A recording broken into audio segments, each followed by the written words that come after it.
This review is made possible by Gerald Kia in Naperville. Gerald's outstanding staff is ready to find the perfect car for you. Whether it be new or used, your next car is waiting for you at Gerald Kia.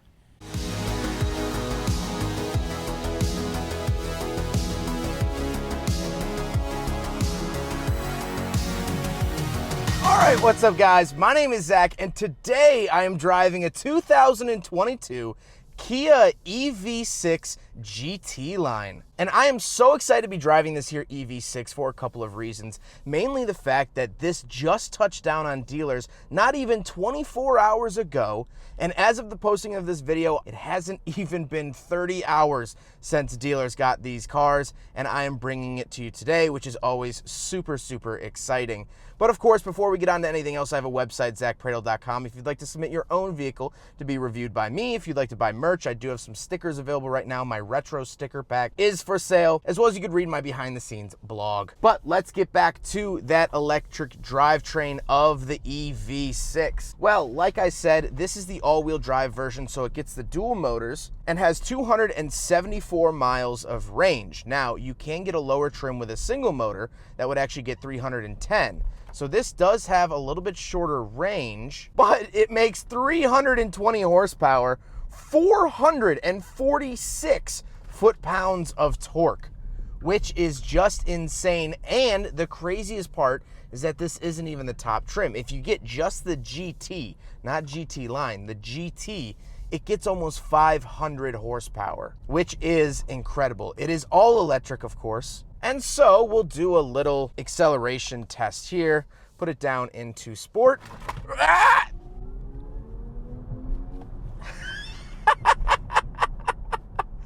Oh man, electric cars never cease to amaze me in terms of their punchiness, and the EV6 is no different. It delivers that solid EV punch. I think it actually crooked my camera a little bit. That's how hard these things pull. And I have to say, I think 274 miles is pretty respectable for this range. Again, just below 300, which isn't too bad. And I think right up there with like the Tesla Model 3 and other vehicles of that nature. And of course, if you are worried about that range, you can step it up to 310. So with that out of the way, let's talk about the interior. Well, in front of me, I do have this very nice large digital screen for the gauges. I really like the look of it. Driving, it sort of looks like you're almost on a racetrack with like these stadiums around you.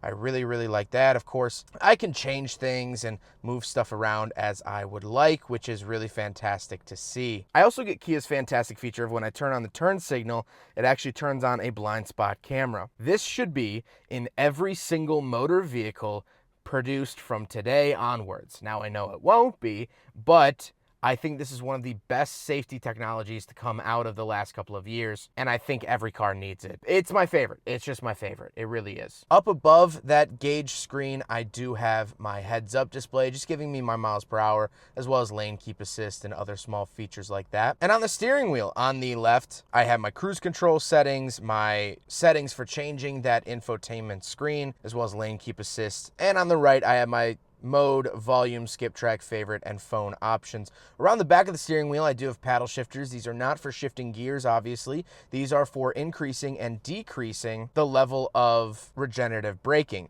So if you want it to be more aggressive, you can plus it. If you want it to be less aggressive, you can minus it. The overall look of the steering wheel, it looks very futuristic, but at the same time, I don't know why, it sort of gives me 90s GM vibes, like a Caprice Classic or something. Not sure why, but again, this is something I feel like I would see in a concept car.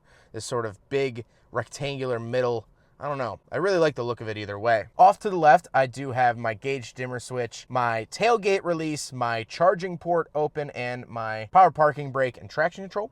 And on the door, I have two different levels of memory seats. I have my power mirrors, power locks, and power windows. Moving into the center, let's talk about the Kia infotainment system. All right, so let's talk infotainment here in the EV6. Now, it seemingly has the same software as a lot of other Kia products. I recognize these logos pretty quickly. However, they are blue instead of like the purplish in other models. And I do have, of course, EV stuff like this. Something that bothers me a little bit is that this isn't an EV6. It's actually the Hyundai version. So a little annoying that they didn't give you a diagram of your own car, but I guess that's okay. I can do split screen, which is pretty nice. And we have a bunch of great Kia features here. Quiet mode is one of my favorites. It'll actually direct the stereo or the audio towards just the driver, and then you can't turn the volume up above a certain point. So if you have someone sleeping in the car, or if you're driving for like Uber or Lyft or something like that, and you know the person in the back doesn't want to hear your music, you can keep it on a low volume. I like that a lot. Voice memo, radio, valet mode, climate. So I can have some climate controls in here as well, and do some pinpointing, I guess, if you want to call it that. And then I have my media, Kia Connect, notifications, and user manual. Let's get a quick look at the backup camera before we do anything else. I do have this very nice 360 overhead view, and I can do a couple of different options here. There's my EV6, which is fantastic. Look at that. I can scroll around that. And those are my surroundings. That's exactly where I am. I wish that they color match this to the gray, but that's okay for a car like this. And then, of course, I have settings for the camera and whatnot as well. But let's talk about something that bothers me with this center display. And in order to do that, I have to plug my phone in for you. That's right. I do get Apple CarPlay, which is a fantastic feature, and I love Apple CarPlay dearly. However, it is only through the wired Apple CarPlay. There is no wireless Apple CarPlay currently here in the EV6. Now, I've heard through word of mouth that this is a copyright issue with Kia. They haven't secured the copyright or whatever rights from Apple in order to display wireless Apple CarPlay or to have wireless Apple CarPlay. Whatever it is, they need to figure it out, because having one of these vehicles that is so new, I haven't even seen one on the roads yet, and to have an older version of the Apple CarPlay is a little annoying. That really bothers me. However, I do have normal Apple CarPlay. I love the refresh rate of the screen, very, very smooth, and nothing really else to note. But that wire, this stupid wire, is very, very annoying. Down below that infotainment system, I do have 2 climate control vents, and I have this nice mood lighting down below, has these sort of lines. I think adds a nice little accent to the interior. But then we have the climate controls, and these are very, very interesting because this panel here is actually dual purpose. So let's first take a look at the climate controls themselves. Nothing too crazy at face value with the 2 temperature knobs. I do have dual zone and fan speed, and this is one nice touch screen. It is a matte touch screen, so you don't really notice it that it is a screen, at least here during the day, and I really like that look. However, as you'll notice, there's a little arrow. Looks like you're going to send an email or text or DM or something. When you hit that arrow, all of the buttons switch, and now what was previously the temperature knob is now your volume knob, and what was previously where to send the temperature is now your map, navigation, favorite, seek, track, radio, and media setup. So this bar down here is dual purpose, and honestly, for the love of God, I'm very, very torn on it. I think it's a great use of space. I think it's very clean and concise. I think it's slim. I think it's modern. But then again, I feel like sometimes it could get a little bit annoying, because if I want to change the climate, there's just one extra button that I have to hit.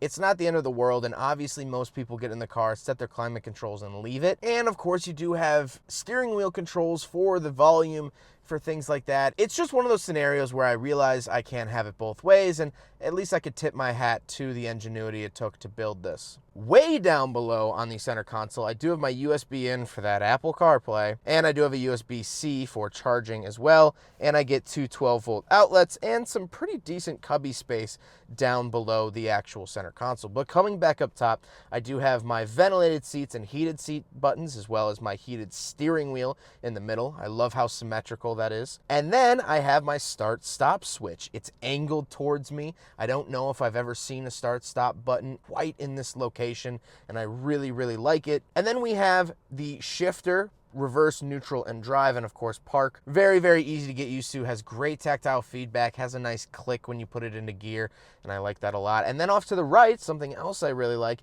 is the fact that this is the EV6 first edition. So this is one of 1,500, and that is noted up at the top. That is the specific number for this EV6. So if this is 30 years from now and you buy a used EV6 and you're like, oh, it's a first edition, it's number 715. Well, here it is back when it was brand new with only 17 miles on it. Down below the little shift dial, I do have a button for my cameras. I can look at the cameras while I am parked. I also have my auto holding brake and my parking sensors on and off. Moving further down the center console, I do have cup holders, so we will do a big friggin' bottle test here in the EV6, and of course, it fails. I don't know of any Kias that have passed so far. A couple Hyundais from the mid-2000s, but no Kias so far, and I guess in your new electric car, you can't bring too much water. Then I do get a wireless charging pad. This is very, very nice. However, kind of a little pointless without wireless Apple CarPlay, in my opinion. But I guess at least you get a wireless charging pad for whoever's riding shotgun or vice versa. I do get a little storage center console, which is decent. Not over the moon about it, not mad about it. And then we got to talk about the seats. The seats are memory, they are power, of course, they are ventilated, and they are heated, which is just fantastic. I am very, very comfortable here in the EV6, but we do have back seats, so let's hop in back and do a back seat review. All right, so we're in the back of the 2022 Kia EV6 GT-Line, and like I mentioned up front, saying how quiet mode would be nice for like Uber or such, this would be great for Ubering. My knee has like so much room before the seat in front of me. I really, really like that. The seats are reclined a little bit for sure, but I love the space back here. Very, very impressed with the space. I thought it was going to be a little bit more crammed than it is, and that's my driving position. I didn't adjust it at all, and I can fully sit. You know, I feel like I'm in the back of a taxi cab or something like that. Not in quality of materials, but in physical space, like those old Crown Vic Panther platforms. I feel like I have that much space, and that is high praise. If you're comparing comfortability and space to a Crown Vic, you've done something very, very right. I do have my heated seats on the door as well, of course, power windows. And I do get little lights up here, LEDs from the factory, very happy to see that. And I get some mood lighting on the doors as well, and I get Meridian speakers just like I do up front. I forgot to mention that with the infotainment and everything. This does have Meridian speakers. It's a pretty good sound system. Nothing really to write home about, but I like it. Let's go take a quick look at the trunk and the frunk, and then we'll talk about the looks. All right, so we're on the back of the EV6. Hold it on the fob, and it does open up like that. Power opening tailgate, which is fantastic. This is kind of an interesting sort of knob. So you open this, you can access whatever the heck that is. But I do get my handles here to lower the second row of seats. I do get this down here. I have a Kia tire mobility kit and things like that. Pretty decent space. However, you do have to remember that this is sort of a more sloping back, so you're not gonna be able to stack stuff too tall. But for a vehicle in this segment, 12-volt outlet, nice. For a vehicle in this segment for this size, I think this is definitely adequate. But now let's go take a quick look at the frunk. While that closes, power closing there. Come around to the front. I already popped it from the inside. You pop it the same way you'd pop a hood. And you have this. This is your frunk.